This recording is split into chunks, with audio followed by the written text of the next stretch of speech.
In today's video we're checking out this, the Audi E-Tron.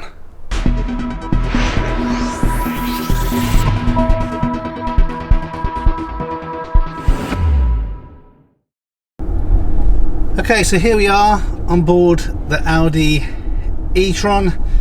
Slightly different camera angle to what I've usually done with these car videos, just trying to do a slightly higher quality video image, so hopefully the angle's not too bad. Couldn't put it exactly where I wanted it right now.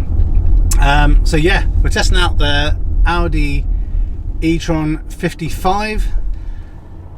So 95 kilowatt hour battery, and this vehicle is bigger than a Q5 but slightly smaller than a Q7, so it's a big vehicle, and I've only got it for a couple of hours, so we're just gonna have a drive, see what we think of it, talk about some of the features and the spec of this particular vehicle, and yeah, hopefully give you some information that will help you make more informed purchases. So one thing I do know about the E-Tron,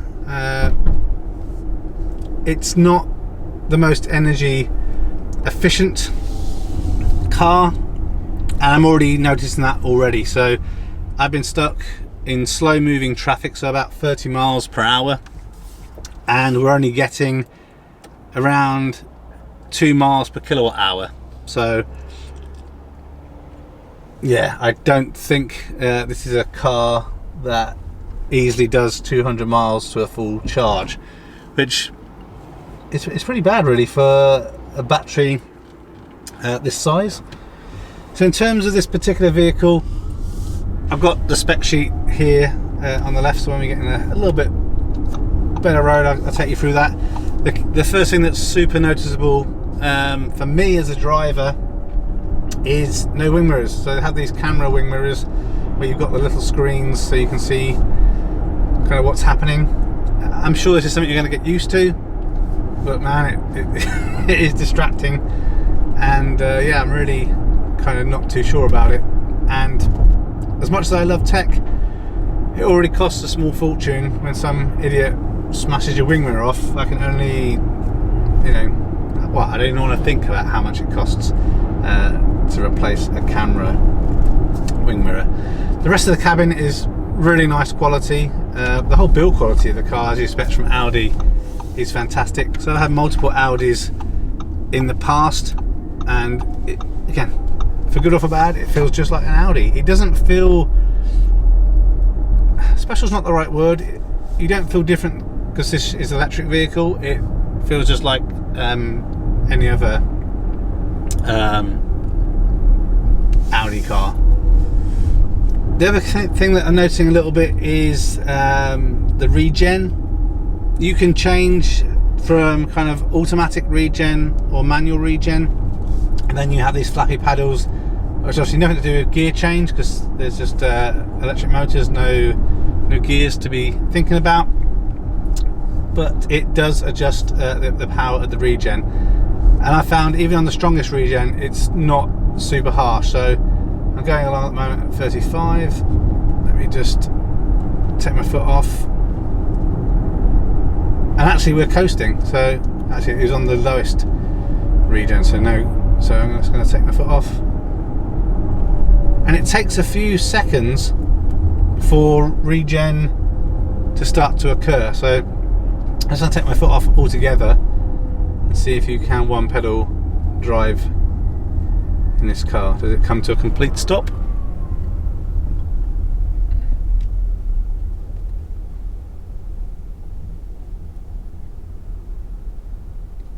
So it comes down to about 5 miles an hour. I haven't looked in the settings yet. Maybe there's a creep mode that we can turn on and off if you're interested in one pedal driving or not. So in terms of the specs, we'll have a quick look at those. So it's got the 360 cameras, it's got the pre-sense rear, not quite sure what that is, comfort key, so keyless entry stuff, comfort and sound pack, the virtual door mirrors that we've already mentioned, external LED lighting. So it's, I think even a standard, these cars, I think all Audi's a good spec, even from standard. But yeah, I'm most interested in the range. Now, when I left the dealership again on, I think it was just under 100% charge, the guessometer said I should be able to do 200 miles. It's currently saying I've got 179 mile range left, and I've done about 5 miles. So again, that's in slow moving traffic as well. In terms of kind of gear shift and how you kind of make the car do its thing, you've got a stop button. You've got this kind of weird kind of jog control that we use to kind of use reverse, neutral, drive, and then sports. So obviously if you put it in sports mode, it's going to be more aggressive throttle response, and I will kind of do a 0 to 60 test and put what the performance was underneath. Obviously that will eat into our range a little bit. In terms of the screens, so I like the fact we've got really nice kind of front dashboard. We can go through different options there to see kind of the range and consumption, everything on the car, access to radio, telephone controls, and then the really massive wide satellite navigation screen, which is, you know, absolutely beautiful. So I do like that. And then obviously in the middle here we've got basically 2 touch screens, one massive touch screen for the main controls, so radio, media, telephone, setting up navigation, as well as like configuring a couple of the options that we have for the car. And it's a haptic one, so you can't just lightly touch it, you have to physically press on it, and that haptic feedback, you'll feel that, and then it will do what you've asked it to. Then the little screen just down below is where we have the HVAC stuff, so all the heated seats, air conditioning, heaters and everything are all controlled from down there. So again, main focus, as in a lot of modern cars now, with screen based controls. We do have a couple of tactile buttons. We have the electronic handbrake, which is obviously a tactile button, the start stop button, which is tactile. We have the parking camera button, there's a tactile button for that, and a kind of volume and little jog button, which enables us to move tracks forwards and backwards on that. So that's it's pretty good, and it's a nice comfortable place to be. This car doesn't seem to have any lane assist. It does have adaptive cruise control, but not lane assist that I've found so far. That may or may not be an option on this vehicle, but so I won't really be using the cruise control much for the roads I was on, and obviously with no lane assist, nothing for us to test. The centre console is nice and open. It's got this kind of weird kind of cubby hole section in the middle that, I don't know, it just looks like it should have a pull across cover or something. There's a couple of drink holders down there, like a little holder for putting your phone in and your wallet and whatnot. And then we have a big chunky armrest here in the middle, which does slide forwards and backwards a little bit. And in the inside, just another cubby hole. We've got some USB plugs down here in the center console as well for phone charging and whatnot, as well as a slot for SIM card and an SD card. So I'm not sure if that is for media, so you can place, you know, songs or whatever off SD card. That's one thing that I'm not too sure about. In terms of other options, there's a few things that we can't do whilst we're driving. This car, yeah, it feels big. In a nice way, it's comfortable. But yeah, I'm going to drive for a little bit longer, and then check out some stuff in the back, get a few more miles under the belt before we take it back, and basically, see what we think. Oh, one thing I should say that I forgot to mention at the beginning, this particular vehicle and this spec is £69,990. So kind of in line with Model S kind of money, but quite a bit cheaper than a brand new Model X, I think. Okay, so I moved out the way a little bit so we can have a look at the outside of the e-Tron. It is a big car, as mentioned, only slightly smaller than a Q7. Nice lighting on the front there, so LED headlights on this model with the nice daytime running lights. Again, we still have a bit of a grille that does seem to have a little bit of airflow in there, but not that much. But again, not a bad looking car from the front. Looks traditional to Audi. Along the side here, again, still think it looks weird without wing mirrors. Again, they're an extra option anyway, so you're going to have wing mirrors if you don't pay extra for those camera ones. Some tinting obviously on the rear windows in this model. Yeah, I think that's pretty good. Again, it's available in a 55 and a 50 version right now, and a Sportback.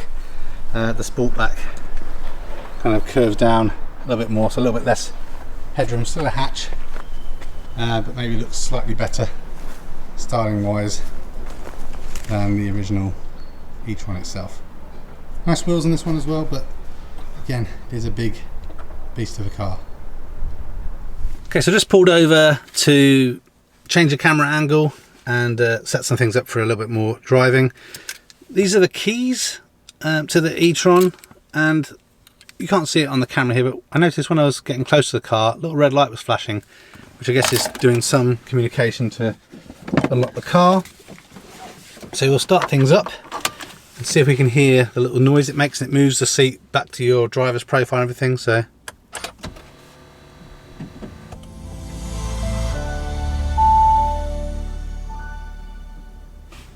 how lovely. Sounds like the start to the BBC News. But okay, so we've got, there's some nice lighting that happens here. Select a gear, please press brake and start the engine. Strange. Right, but yeah, there's interior lighting in this car as well. But the 360 camera, I think this might be one of the best 360 camera images I've seen on a car before. It makes it look just like it is hovering like a drone above you, which some other cars do a reasonable job. I think Nissan do a great job of their 360 stuff, but yeah, this is pretty superb actually. Also notice it kind of pulls the seat belt into you to make it a little bit more snug whilst we're pulling away, which is interesting.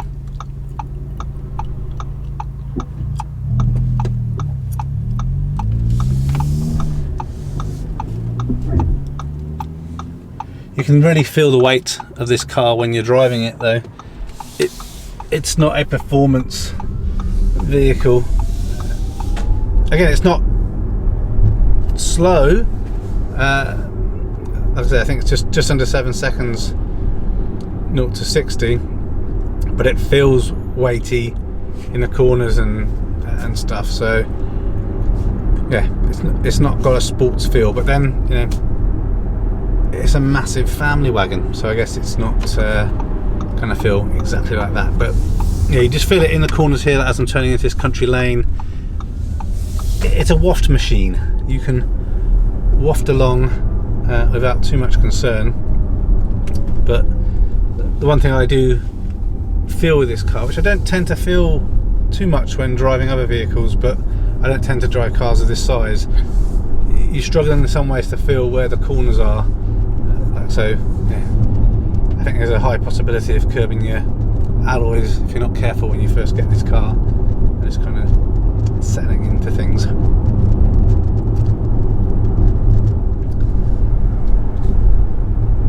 The driving feel is really nice though. The car is definitely nice and quiet, nice and comfortable. Not really very much road noise. You can hear obviously a little bit of motor whine from the car, but nothing kind of obtrusive. And again, apart from the fact that I'm just a little bit concerned about the range, it's going to be absolutely fine on those kind of longer journeys. But I really do like this centre screen. It's very crystal clear and a nice layout of where things are.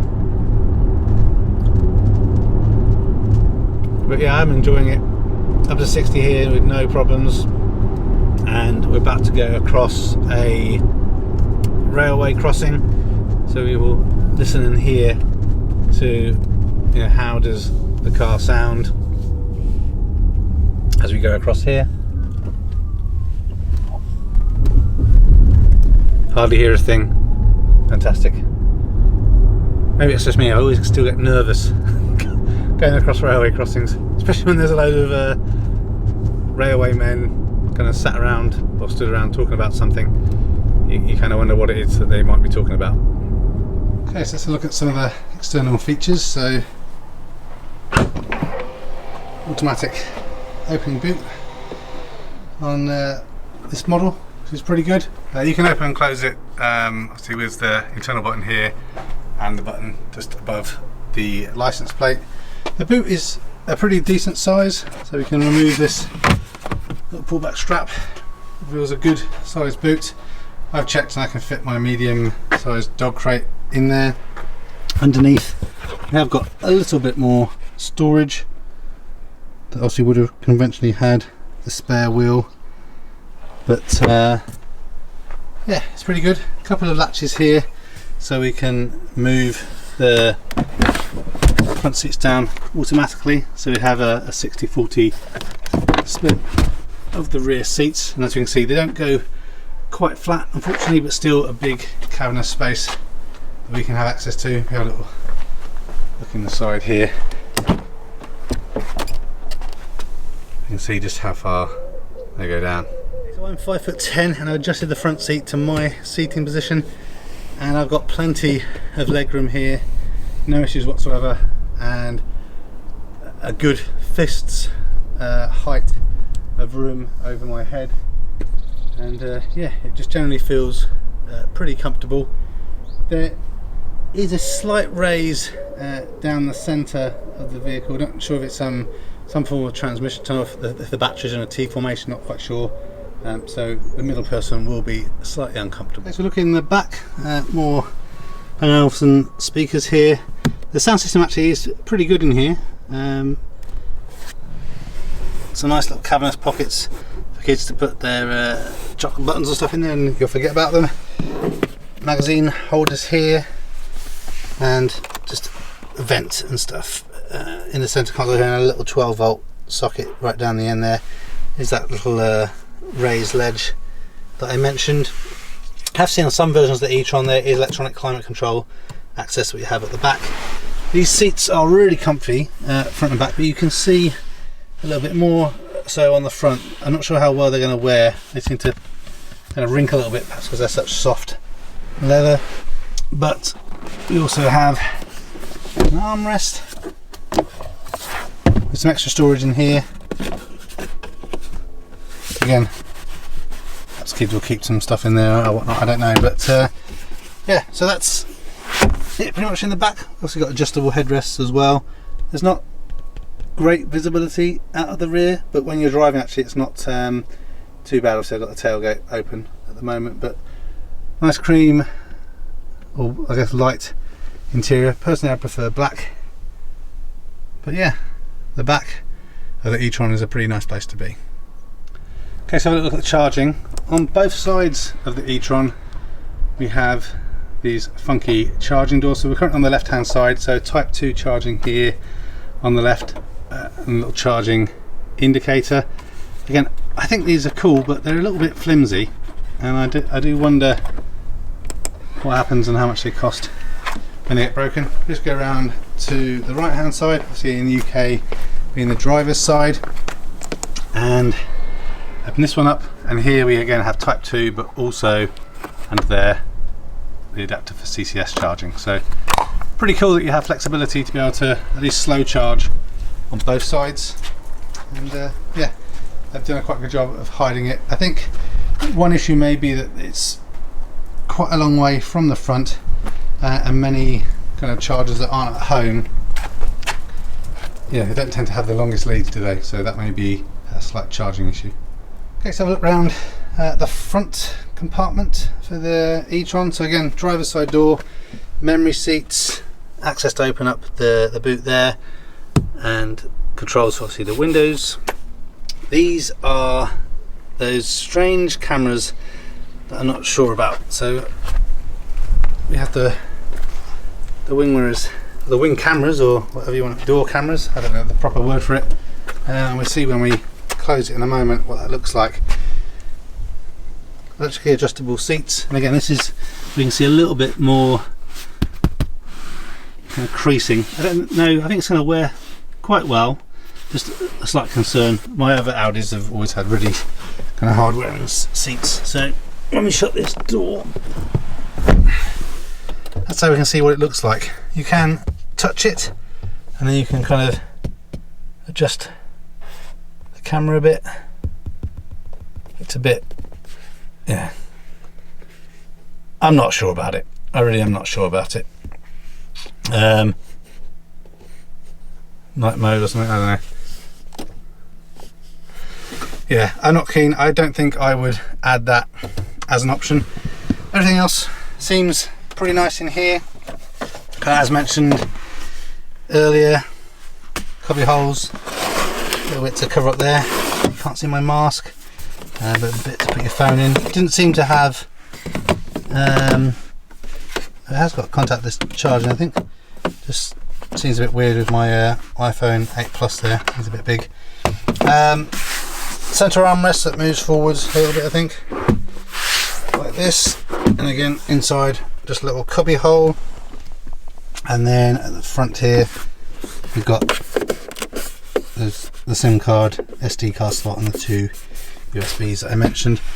This is the weird kind of semi-floating, I don't know, gear stick, I guess. So we've got forwards and back motions here for forward and reverse gear selection. That shows up on here. Double tap back to get into sports mode and electronic parking brake. And then we have, again, a couple of tactile controls like I mentioned. So we can adjust volume, and it has a jog motion to the left and right as well. This button here, so you can bring up the 360 camera, which I'll show you in a moment. A blank button there, so I'm sure that's an option to have something else there. And then there's some anti-collision-y type thing. I'm not quite sure what that is, but fingerprint-tastic with the touch screens, which we'll turn on in a moment. But the dash itself, yeah, in the interior, it's a nice place to be. I like the E-Tron detailing over there, and you know, pretty nice soft plastics and stuff all around the cabin, and a pretty big-sized glove compartment. Again, seating room and positioning, as I mentioned earlier, good leg room, good amount of height, maybe 1.5 maybe to 2 fists headroom for me above here, being 5'10", and as you can see, like I mentioned earlier, the rear windscreen isn't massive, but it is a good kind of viewing there. You can see hopefully a little bit what you can see at the back there, but pretty good. A little bit of information up the front here. So SOS button, internal cabin lights. I think that's like an auto door closer type thing. I'm not quite sure what that does.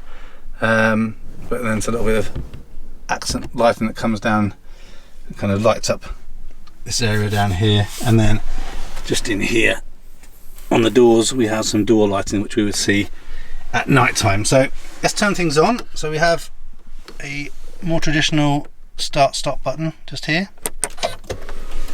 My seat then moves to its memory position, and the dash lights up, and the old Audi MMI starts to boot, and the electronic climate controls down here. So as mentioned before, we've got heating options and everything over here. It's really simple to kind of dust. As again, it's this haptic feedback screen. So if I just touch it gently, nothing happens. I have to like forcefully click it like it was a real button. So not sure if I super like that or not, but it's, you know, first world problems.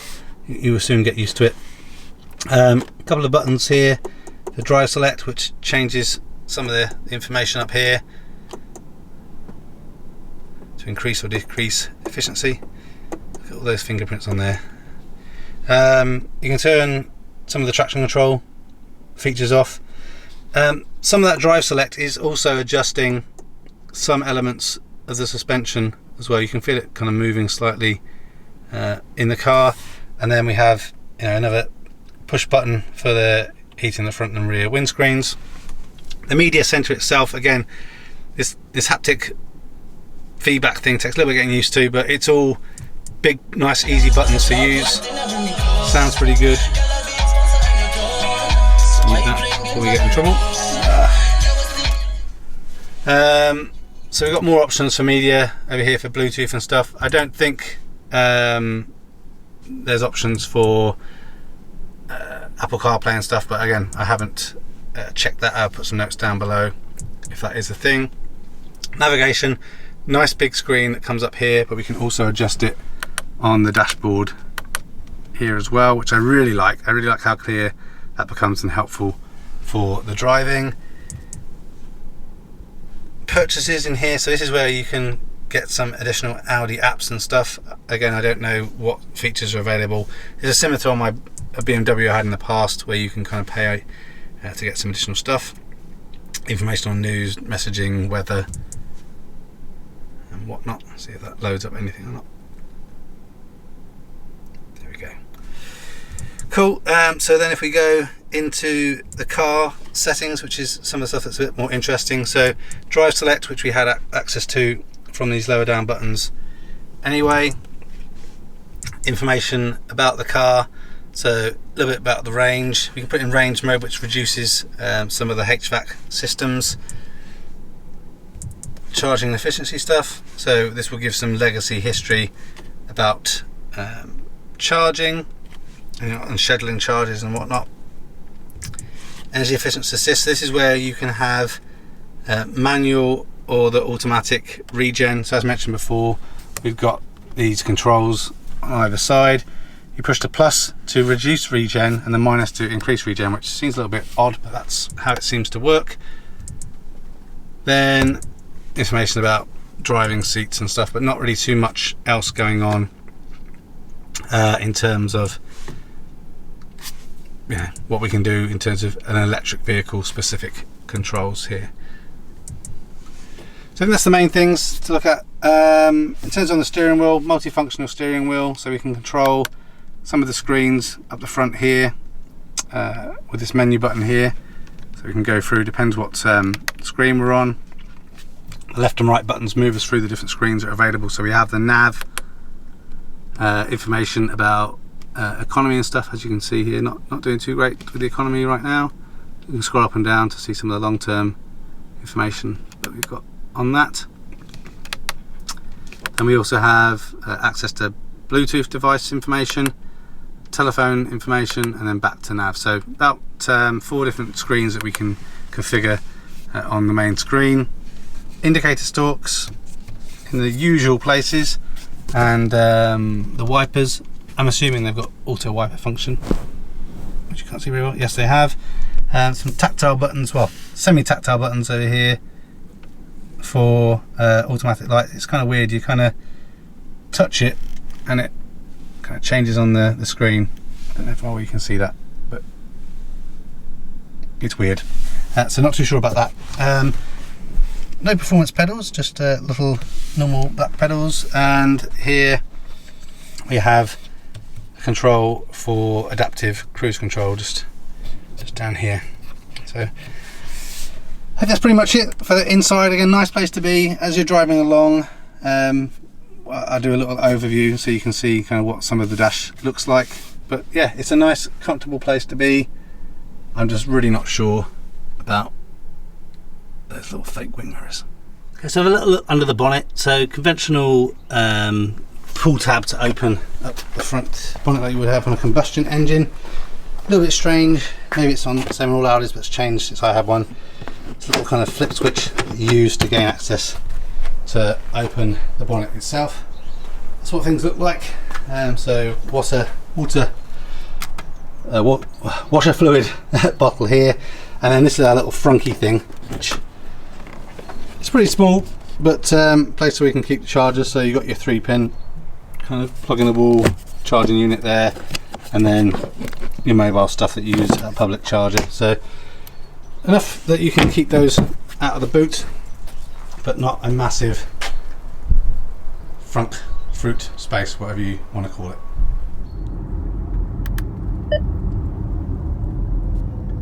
Navigate to Edinburgh. I'm looking for destinations for you. Please wait a moment. Please now say additional search terms or select a line number. Line 2. Starting route guidance. The route is being calculated.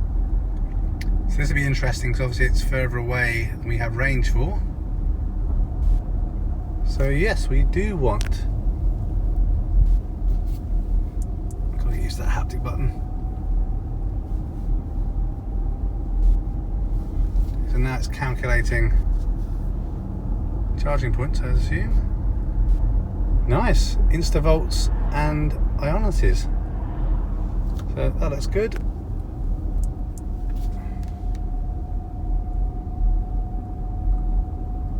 There we go. That works pretty well. I'm impressed. And then, as mentioned before, we get the nice navigation on the dash there, which I really do like that. That's one of my favourite things about kind of current Audis. Okay, so that pretty much wraps up the video. So what do I think of the Audi E-Tron? I think it's a really good car. I think it's great for family, plenty of room, plenty of space in the rear, plenty of space in the front, loads of room in the boot for dog crates and whatever you might want to put in there. The boot's not quite as big as I thought it would be.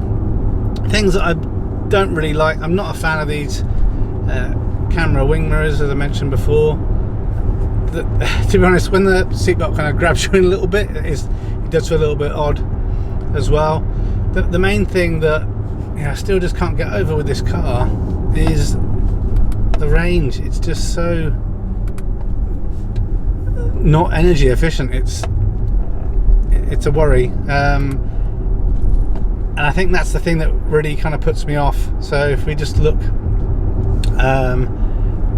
over this test drive, which shows just how bad the traffic's been and obviously the roads I've been in.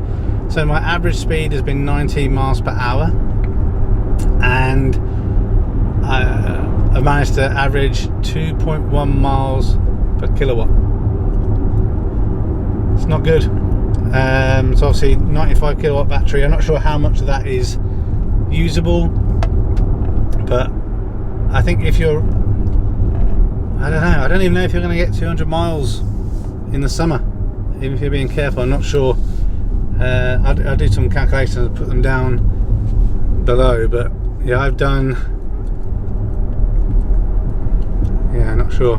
But like I said earlier on in the video when I was checking the mileage, I'd done 20 miles and I'd lost 40 miles of range. So it's not an efficient vehicle, and I think the thing is I would forgive it for the fact that it's massive. But yes, it is massive, but Tesla Model S is massive, Model X is massive, so the range is possible.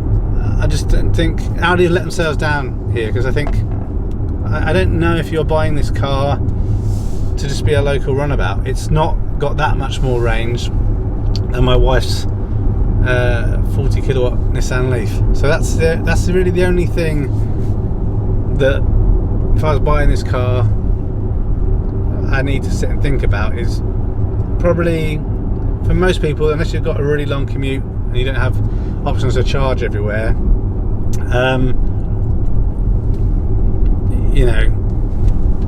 I think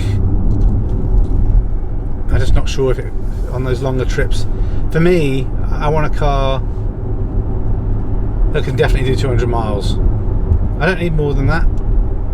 From where I live, that can get you down to London and then you can charge, or you can get to London a little way back, but less than that, even in the summer, I think it's a concern, and that's a real letdown, because this is a really nice, comfortable car to drive. I think it looks pretty good as well. I like the looks of it. Again, performance isn't amazing, but it's not meant to be a mega performing car. I think they could do a little bit more with ability to have a bit more aggressive regen, if that's what you wanted, but maybe they've gone away from having aggressive regen because, you know, they want you to be able to coast and maximise range a little bit. But I don't know, maybe the regen just doesn't give you as much because of the size and weight of the car. I don't know, but apart from that, I think it's good. Just wish you could eke some more out of that range. I think, what was it, 280 miles WLTP they quote. I just don't see you getting that. And like I mentioned, in this test drive, I've not been going fast. Most of the time, I've been 30s or lower than that, and then obviously on some of these A and B roads, getting up to 60 a little bit occasionally, but it's a shame. But yeah, still a car definitely worth considering. One of the things I do know about the E-Tron that I guess is a good thing, seeing as you probably may spend a little bit more time at the chargers than you would like, it has a very linear charging pattern. So when you plug it in to charge, it gives you a good rate of charge for a long period of time. Not like some cars, you know, they say they can charge at 150 kilowatts and you plug it in, it's 150 if you're lucky for like 5 minutes, and it quickly tapers off down to like, you know, 60, 50, 40. In the E-Tron you do get a high rate of charge all the way up to 80, pretty much. Quite sure that Audi Presense message that's just occurred on the screen. I think it thought I was going to crash into one of those parked cars. But yeah, that's the only thing letting it down, I think, is the range. But still definitely consider it. If you don't do loads of long journeys, I think it's good. I don't do loads of long journeys. I'm just trying to decide, you know, if I was to buy this car, if that short range is tolerable, so I have to stop a couple of times or not. But that was it. Leave some comments down below. If you have any questions, I'll try and answer them. Perhaps I missed something out in the video and you can ask and I can try and clarify. Also interested, if you are an Audi E-Tron owner, or you also had test drives, what did you think? Do you think that the range isn't an issue and it's more than enough? And what did you think about the vehicle itself? Yeah, I realised I've ummed a lot in this video. It's because I'm thinking and trying to decide, would I buy an Audi E-Tron? Thanks for watching this video. A thumbs up would be really appreciated. If you're interested in other geek type videos, please consider subscribing to Spectrum Geeks. Why not also follow us on Facebook, Instagram and Twitter?